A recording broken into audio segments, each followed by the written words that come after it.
فنانين اعتنقوا الإسلام بعد شهرتهم. شهدت السينما المصرية على مدار 100 سنة مشاركة العديد من الفنانين متعددي الجنسية والديانة، وبسبب براعة هؤلاء الفنانين عمرنا ما سألنا نفسنا عن ديانة هؤلاء الفنانين. في الفيديو ده هنكشف لكم أشهر الفنانين اللي اعتنقوا الإسلام بعد ما اتشهروا.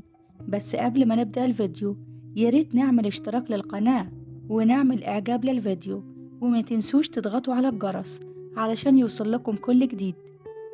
الفنانة ليلى مراد اسمها الحقيقي ليليان زكي مردخاي، اتولدت لأسرة يهودية وهي ابنة الملحن المعروف زكي مردخاي، واللي اتعرف باسم زكي مراد، وشقيقة الفنان منير مراد.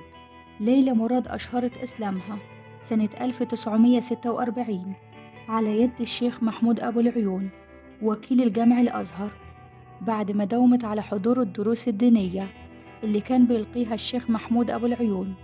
وماتت سنة 1995 بالقاهرة وهي على دين الإسلام. الفنانة ماري منيب هي فنانة مصرية من أصل لبناني، اسمها الحقيقي ماري سليم حبيب نصر، اتولدت في دمشق لأسرة لبنانية تعتنق المسيحية الكاثوليكية، وبعدها هاجرت مع أسرتها لمصر واستقروا هناك. والفنانة ماري منيب هي جدة الفنان الراحل عامر منيب.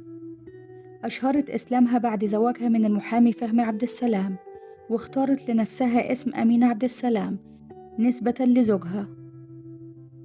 عمر الشريف هو فنان مصري من أصل سوري، اسمه الحقيقي ميشيل ديمتري شهلوب، اتولد لأسرة مسيحية كاثوليكية واتجوز الفنانة فاتن حمامة الفترة، وأشهر إسلامه للمرة الأولى عام 1955 قبل ما يتجوز فاتن حمامة.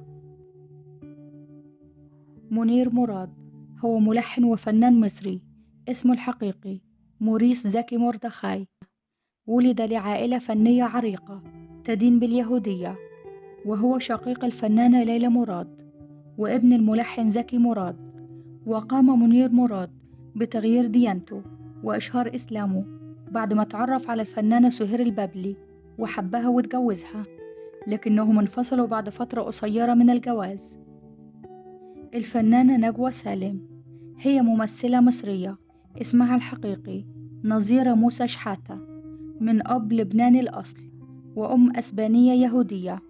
اتجوزت الناقد الفني المعروف عبد الفتاح البارودي، وأشهرت إسلامها سنة 1960، وتعرضت لأزمة نفسية شعرت من خلالها بأن هناك من يتعقبها ويريد أن يقتلها لأنها يهودية، ولكنها تعافت.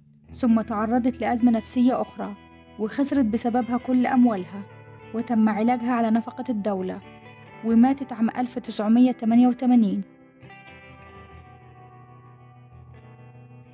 موناليزا هي ممثلة مصرية، اتولدت عام 1975، ظهرت للمرة الأولى مع الفنان محمد هنيدي في فيلم همام في أمستردام، وشاركت بعدها في فيلم أصحاب ولا بيزنس وعمر 2000. بالرغم من محاولات والدها المسلم إنه يعلمها الدين ويقربها من الديانة الإسلامية في لندن لما كانت عايشة هناك، إلا إنها كانت بتميل للديانة المسيحية. ولكنها بعد فترة من عودتها لمصر فاجأت الجميع بالاعتزال وأشهرت إسلامها ولبست الحجاب عام 2002.